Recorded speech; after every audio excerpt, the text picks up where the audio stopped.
Okay. तो आज angle of contact discuss करना है हम लोगों को। एंगल ऑफ कांटेक्ट हमेशा तभी होगा जब लिक्विड और सॉलिड सरफेस का कांटेक्ट होगा। So we will be talking specifically about angle of contact only when liquid is in contact with solid surface. तो let us take a container, उसमें हमने कोई लिक्विड भर के रखा है। Let us take this is kerosene for example.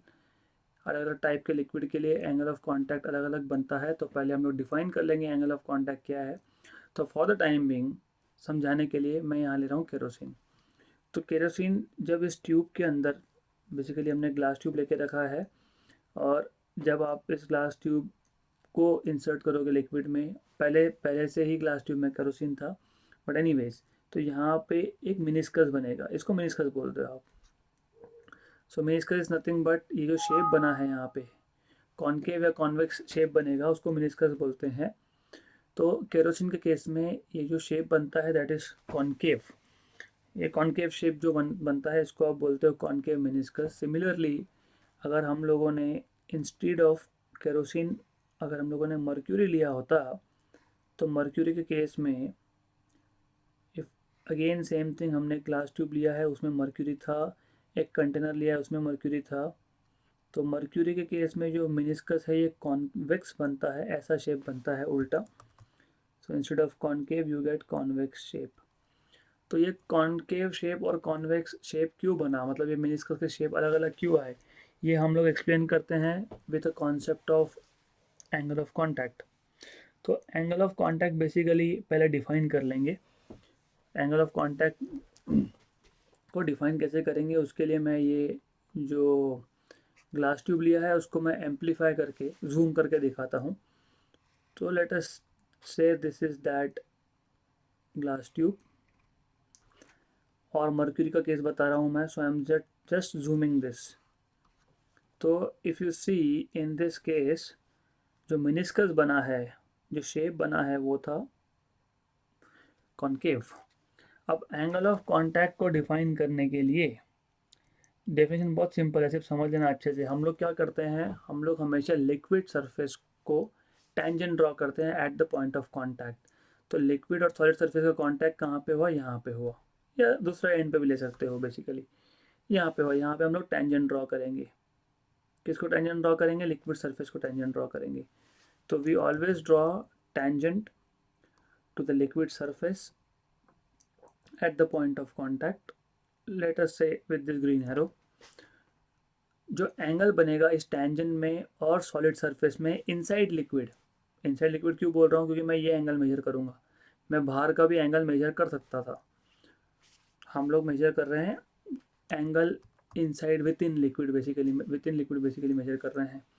सो इस angle को हम लोग बोलेंगे एंगल ऑफ कांटेक्ट। तो डिफाइन करते वक्त हम लोग डिफाइन कैसे कर सकते हैं इसको, angle of contact between a liquid and solid surface is defined as the angle between, किस में एंगल था ये, बिटवीन द टेंजेंट, टेंजेंट किसको ड्रॉ किया था, लिक्विड सरफेस को, between the tangent drawn to the free surface of the liquid at the point of contact, क्योंकि ये टेंजेंट हमने ड्रॉ किया था at the point of contact, at the point of contact measured inside liquid। तो angle of contact between a liquid and a solid surface is defined as angle between the tangent drawn to the free surface of the liquid at the point of contact and surface of solid। क्योंकि ये angle solid के surface और tangent में है, that is called angle of contact basically. तो simple definition है। So point by point हम लोग लिखते भी जाएंगे।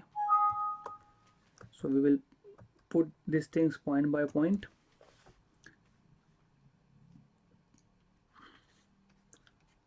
तो बेसिकली एंगल ऑफ कांटेक्ट का कॉन्सेप्ट शुरू कहाँ से हुआ हम लोग लिख लेंगे।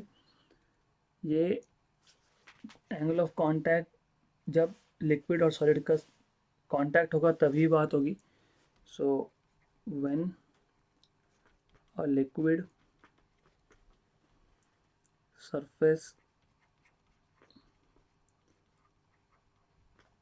comes in contact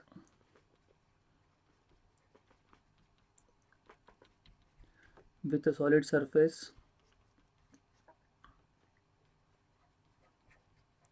तो जैसे मैंने बताया मिनिस्कस बनेगा, इट फॉर्म्स मिनिस्कस। वो जो कॉन्वेक्स या कॉनकेव शेप था उसको मिनिस्कस बोलते हो। It forms a meniscus. और ये मिनिस्कस मैंने बताया which can either be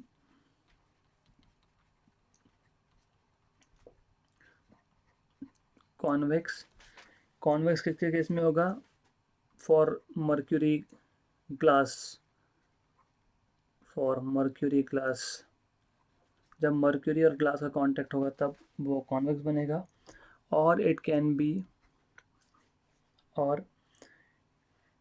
B concave. और कॉनकेव कब होगा?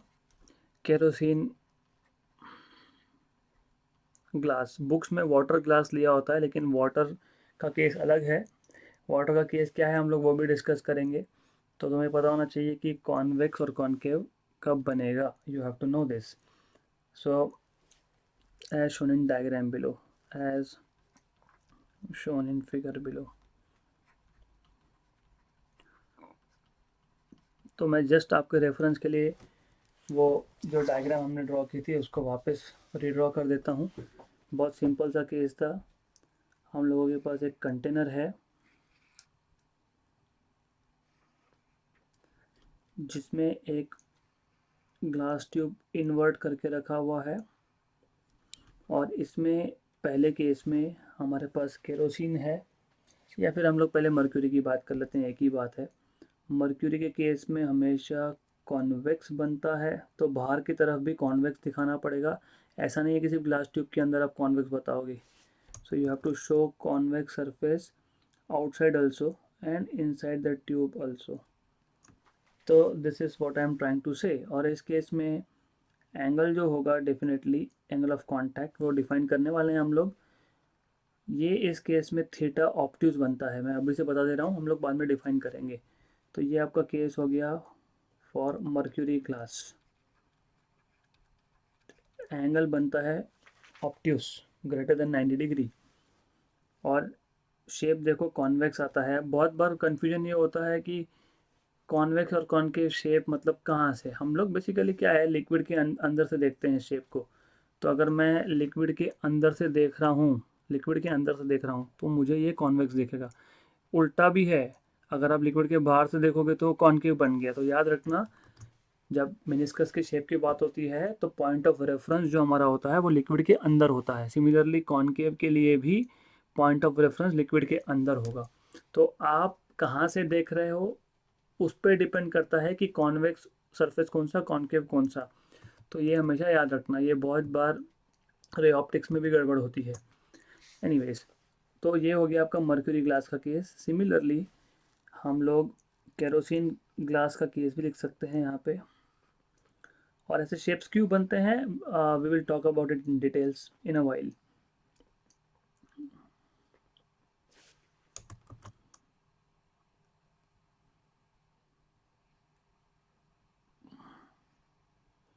ओके, सो इस केस में जैसे मैंने आपको बताया कि कॉनकेव शेप होगा, दिस काइंड ऑफ शेप।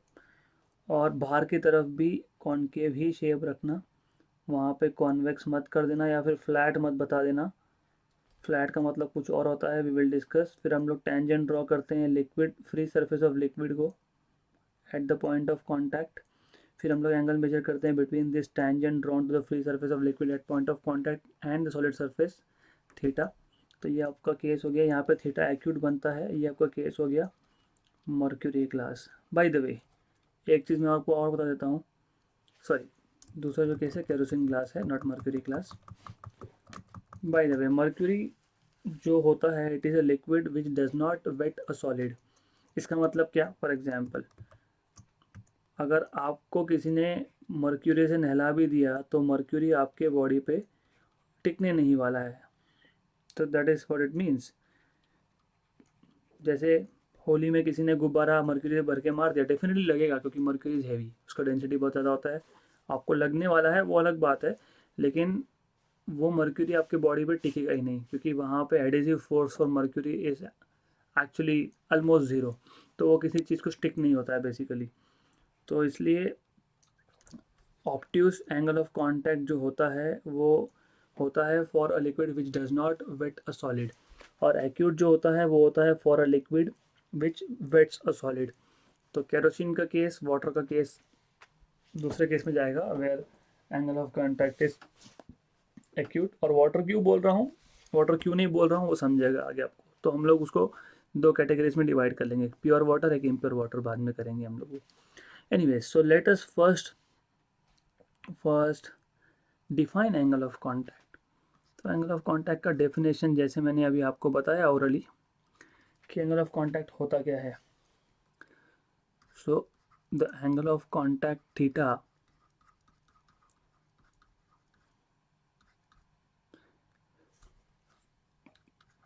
हम लोग डिफाइन कर सकते हैं इसको सिंपल लैंग्वेज में। पहली बात तो ये लिक्विड और सॉलिड सरफेस के बीच में है, the angle of contact theta between a liquid and solid surface is defined as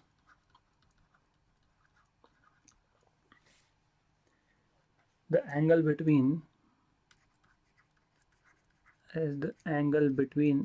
देखो एंगल ऑफ कांटेक्ट है तो एंगल ही होगा, लेकिन किसके बीच में होगा वो इम्पोर्टेंट है। बिटवीन द टेंजेंट, हमने टेंजेंट ड्रॉ किया था, बिटवीन द टेंजेंट ड्रॉन, कहाँ टेंजेंट ड्रॉ किया था हमने, लिक्विड के फ्री सरफेस को, फ्री सरफेस के ऊपर के लेयर पे हमने, ऊपर की सरफेस को हमने टेंजेंट ड्रॉ किया है। Between the tangent drawn to the free surface of liquid, to the free surface of liquid, लेकिन ये टेंजेंट कहाँ ड्रॉ किया था हमने, at the point of contact, at the point of contact, at the point of contact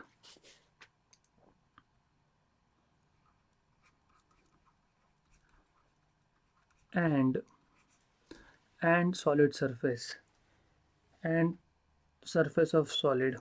तो ये जो angle है ये tangent to the free surface of liquid at the point of contact and surface of solid है। Major कहाँ किया था आप लोगों ने, मेजर्ड इनसाइड द लिक्विड और measured with in the liquid, basically measured inside or within the liquid. So you have to know this। हम लोग लिक्विड के अंदर मेजर करते हैं, बाहर नहीं। तो अगर आप बाहर से मेजर करोगे तो उल्टा हो जाएगा। मर्क्यूरी ग्लास के लिए आपका एंगल आ जाएगा एक्यूट, और केरोसिन ग्लास के लिए वो बन जाएगा ऑब्ट्यूस। तो ये याद रखना कि उल्टा नहीं करना है, हम लोग मेजर करते हैं inside, that is important thing. Okay, तो जैसे मैंने आपको बताया, देख भी रहे हो डायग्राम से, कि जब एंगल ऑफ कांटेक्ट ऑब्ट्यूस है तो मेनिस्कस कॉन्वेक्स बना, जब एंगल ऑफ कांटेक्ट एक्यूट है तो मेनिस्कस जो है वो कॉनकेव बना। So we will just put it point by point here.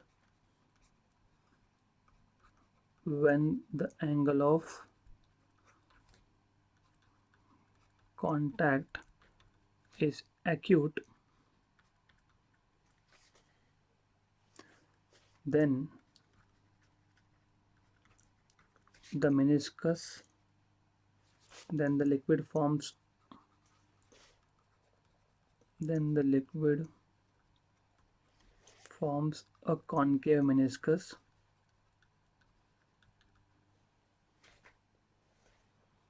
concave meniscus figure B में मैंने बताया है। सिमिलरली जब एंगल ऑफ कांटेक्ट ऑब्ट्यूस होगा, when the angle of contact is obtuse, then the liquid forms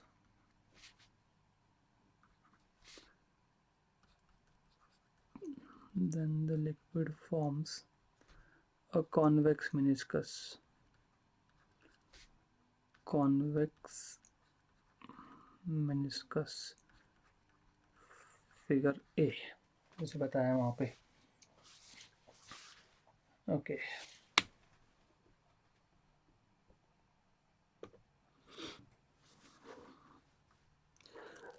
okay, तो अब हमने देखा कि ये मेनिस्कस का कॉन्वेक्स या कॉनकेव शेप बनता है, तो ये कॉन्वेक्स शेप कब बनेगा और ये कॉन्वेक्स शेप क्यों बनेगा, सिमिलरली कॉनकेव शेप कब बनेगा और कॉनकेव शेप क्यों बनेगा, हम लोग ये डिटेल में डिस्कस करेंगे।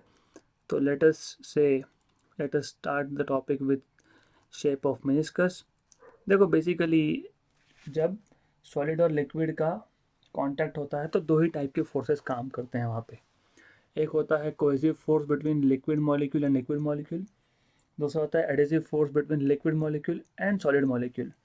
तो ये जो भी शेप बन रहा है ये रिजल्टेंट है ये कोहेसिव और एडेसिव फोर्सेस का बेसिकली, राइट। तो let me put it by a point here, the the difference between the shapes, or I will just say the different shapes of meniscus, the different shapes of meniscus is due to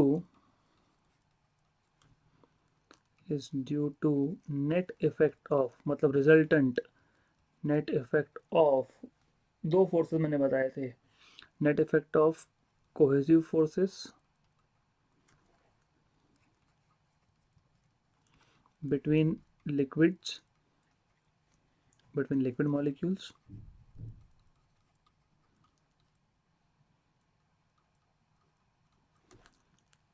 and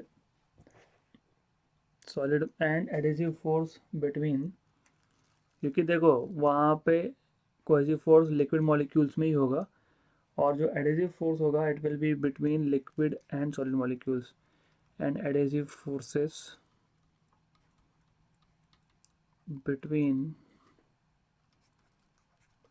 liquid and solid molecules. तो as I said earlier कि इन cohesive और adhesive force के resultant पे depend करेगा। तो I will start with first let's talk about concave, doesn't matter concave convex जो भी ले लो। तो let's first talk about concave meniscus. और जैसे मैंने बताया कॉनकेव मेनिस्कस के केस में एंगल ऑफ कांटेक्ट एक्यूट होता है, so which means theta is less than 90 degree, that is angle of contact is acute basically। alright, तो अब बहुत सिंपल है, अच्छे से ध्यान दो, समझ लो, बहुत इजी कॉन्सेप्ट है। तो मैं यहाँ पे एक सॉलिड सरफेस ले रहा हूँ, समझ लो आपके पास एक ग्लास ऑफ वाटर है, मैं वो भी ड्रॉ कर देता हूँ बेसिकली तो आपको अच्छे से समझेगा। तो what I will do is just erase this diagram and put a new one here।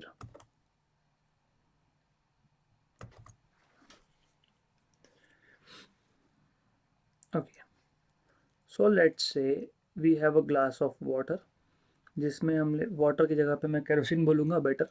We have a glass in which हम लोगों ने केरोसिन भर के रखा है, लाइक दिस, ऐसा मेनिस्कस बनेगा। अब मैं इतने छोटे से पार्ट को, इस छोटे से पार्ट को मैं जूम करके बता रहा हूँ यहाँ पे, तो you will understand better in a better way. तो I will show this as a solid surface, मतलब ये ग्लास का सरफेस हो गया आपका। So this is nothing but glass, और उसमें आपके पास लिक्विड है जो केरोसिन है आपके पास, तो उसको मैं दिखा रहा हूँ like with the red one. So this here is liquid, और डेफिनेटली इसके ऊपर जो होगा वो एयर होगा बेसिकली। अब हम लोग ऐसा करते हैं, एक मॉलिक्यूल ले लेते हैं right at the point of contact और very near the point of contact, depend करता है। आप right at the point of contact भी ले सकते हो, आप वेरी नियर मतलब आप यहाँ पे भी ले सकते हो, मॉलिक्यूल यहाँ पे भी ले सकते हो, वेरी नियर, पर ज़्यादा दूर यहाँ पे नहीं ले सकते, वहाँ पे ऑलरेडी जो शेप है वो फ्लैट हो चुका है। तो you have to take this molecule very near और at the point of contact. I would suggest कि आप पॉइंट ऑफ कांटेक्ट पे जाइए समझाने के लिए। तो यहाँ पे ये एक हमने ए मॉलिक्यूल ले लिया, सॉरी हमने यहाँ पे ए मॉलिक्यूल ले लिया। इस ए मॉलिक्यूल का अगर आप स्फीयर ऑफ इन्फ्लुएंस ड्रॉ करोगे तो आपको समझेगा इसके स्फीयर ऑफ इन्फ्लुएंस जो है ए मॉलिक्यूल का, मॉलिक्यूल ए, उसका स्फीयर ऑफ इन्फ्लुएंस 3 अलग अलग मटेरियल में है। एक तो एयर में है, एक लिक्विड में है और एक सॉलिड में है, जो हमारे केस में ग्लास है, और लिक्विड हमारे केस में हमने केरोसिन मान के रखा है। अब इस पे 2 एडेसिव फोर्सेस एक्ट होंगे। एक एडेसिव फोर्स होगा बिटवीन लिक्विड एंड एयर, क्योंकि एयर मॉलिक्यूल्स और लिक्विड मॉलिक्यूल्स अलग टाइप के हैं। Then between air and between liquid and glass, तो 2 एडेसिव फोर्स हो गए। और एक होगा cohesive between liquid molecule A and other liquid molecules okay, right. अब हम लोग इसको लिख लेते हैं पहले पॉइंट बाय पॉइंट। बहुत सारे बुक्स में ये एयर को कंसिडर किया ही नहीं है, तो इट्स ओके, क्योंकि वैसे भी मैंने पहले भी बताया है कि एयर का डेंसिटी कम होता है और एयर का एडेसिव फोर्स जो है इसकी वजह से कम होता है, तो it doesn't matter really. Okay, so figure shows acute angle of contact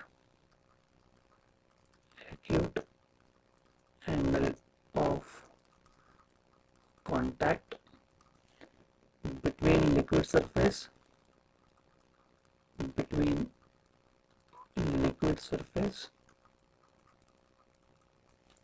मैंने बताया ये केरोसिन केस होगा, example kerosene glass, between liquid surface and glass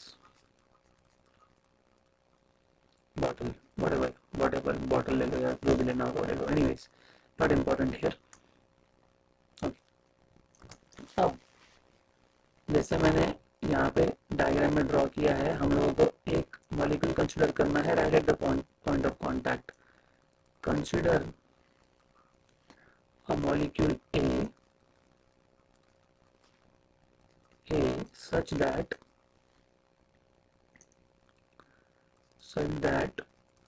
it is at the point of contact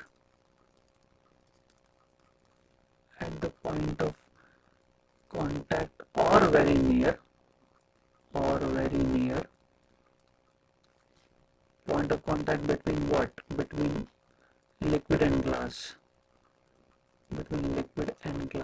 or very near basically. Okay, अब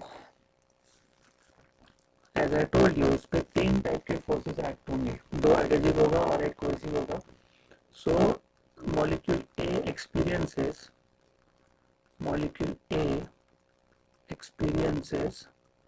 3 type के forces. 1 is adhesive force between liquid molecule हम एक ही बात करें तो लिक्विड मॉलिक्यूल लिखने की जरूरत नहीं है, तो 1 will be adhesive force due to air, I will say. Sorry, it takes some time, software थोड़ा सा स्लो हो जाता है कभी कभी। adhesive force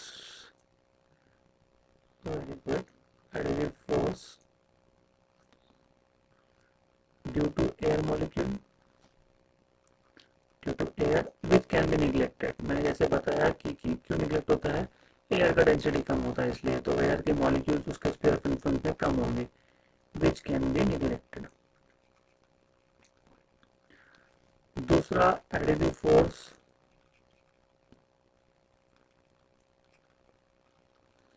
due to solid यहाँ पे हमारे पास ग्लास है, adhesive force due to solid surface, in our case it is glass. मैं उसको नाम देता हूँ लेट अस से AP बार, और ये होता है horizontal basically. So this is basically horizontal. So I will draw it here in the diagram.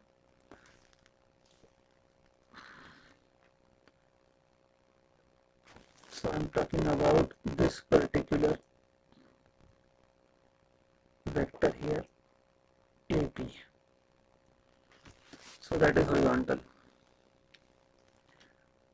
Okay, more or less. AP which is horizontal. ये इम्पोर्टेंट है, ये बहुत इम्पोर्टेंट है।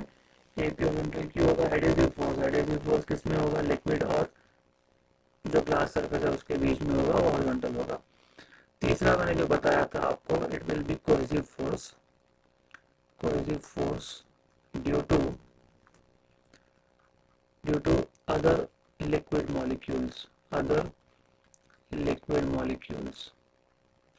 अब ये जो होता है बेसिकली, ये मोर और लेस 45 डिग्री का एंगल बनाता है। सो इट इज मोर और less in the direction of tangent, so that will be given by, let us say, in this direction, along the direction of tangent, more or less। और एक चीज ऐसी है कि ये वेक्टर को थोड़ा छोटा दिखाना है मुझे intentionally. yes, so this vector, let us say small AC, so this is AC bar at more or less 45 degree with vertical। तो जो एंगल बना है बेसिकली वो 45 डिग्री बनता है। Anyways, the idea is this कि जो रिजल्टेंट होगा, रिजल्टेंट आपने सीखा हुआ है 11th में वेक्टर्स में। ये आ गया आपका ए पी बार, या आ गया आपका ए सी बार, जैसे मैंने डायग्राम में ड्रॉ किया है, A C smaller than A P. So resultant जाएगा along the diagonal more aligned towards AP।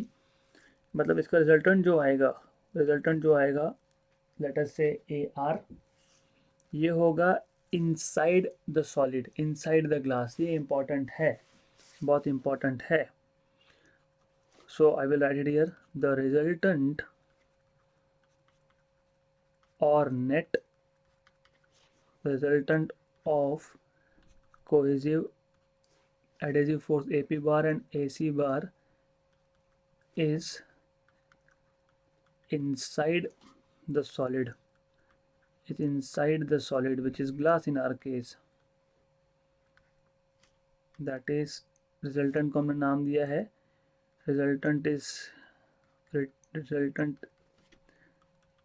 given by AR bar। Important है, मैं वापस रिपीट कर रहा हूँ। क्या होगा इस केस में, केरोसिन के मॉलिक्यूल्स जो हमने केरोसिन मान के रखा है, और ग्लास के मॉलिक्यूल्स में एडेसिव फोर्स बहुत ज़्यादा होता है कंपेयर टू केरोसिन के molecules. So compare to liquid molecules, मतलब कोहेसिव फोर्स तो ज़्यादा है एडेसिव फोर्स। तो एपी बार का लेंथ बड़ा दिखाना है, हो सकता है डायग्राम में सेम लेंथ दिख रहा होगा लेकिन वो ज़्यादा है। एसी बार का लेंथ छोटा दिखाना है। तो इन दोनों का रिजल्टेंट होता है फ्रॉम वेक्टर्स जो आपने सीखा है, along the diagonal which is along A R bar in are diagram.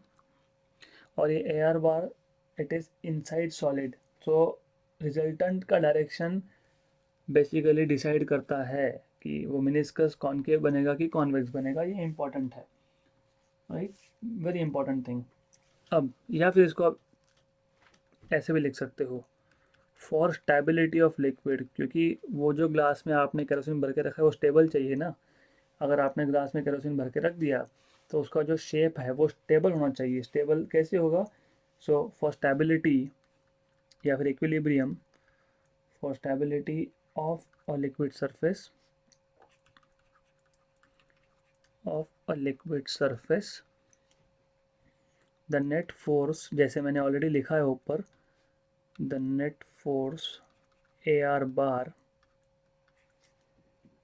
acting on the molecule A must be normal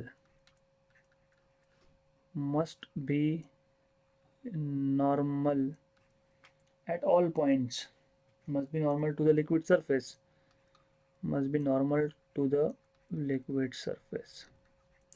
तो अगर आप डायग्राम अच्छे से देखोगे तो यहाँ पे अगर आप अच्छे से देखोगे बेसिकली ये जो एंगल बन रहा है बिटवीन टेंजेंट और between liquid surface and resultant ये 90 डिग्री होना चाहिए, इट मस्ट बी नॉर्मल।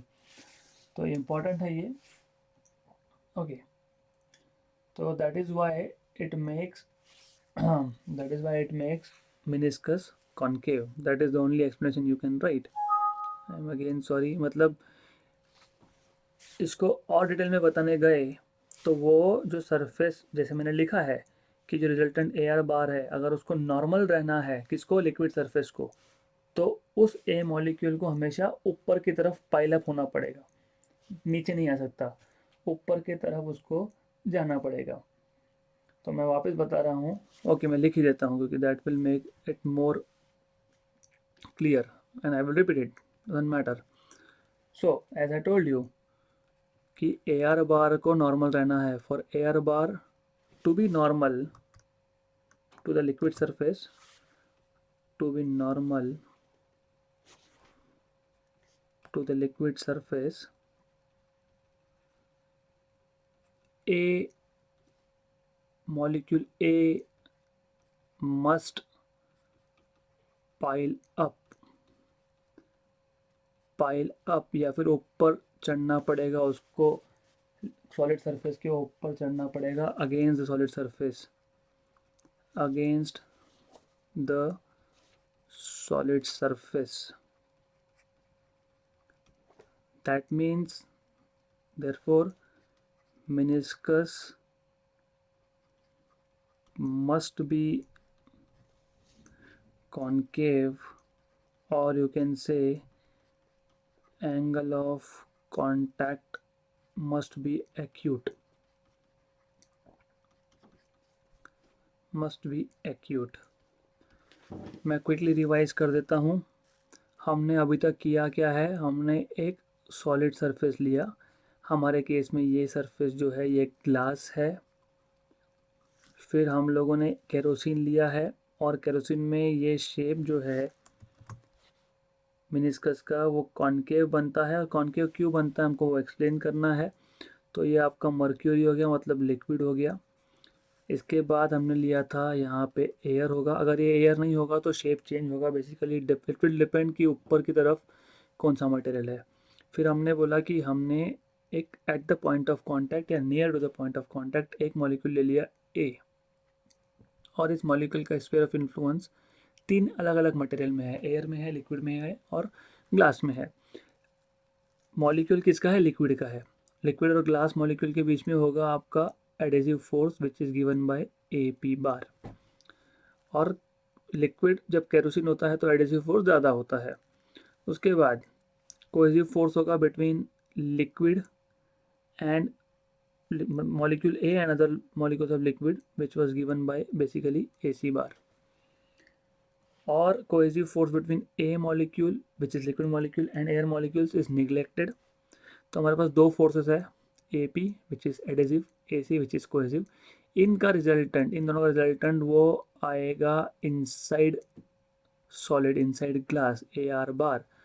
क्यों इनसाइड आएगा, क्योंकि ए पी बार हम लोगों ने जैसे बोला इट इज़ ग्रेटर देन ए सी बार। तो बेसिकली क्या है इस केस में, अगर इस सरफेस को स्टेबल रहना है, क्योंकि हम लोग जब भी एक ग्लास में लिक्विड रख देते हैं तो वो जो सरफेस है स्टेबल रहता है, वो बार बार शेप चेंज नहीं करता। आप देखोगे मर्क्यूरी थर्मामीटर में भी देखोगे आप बेसिकली।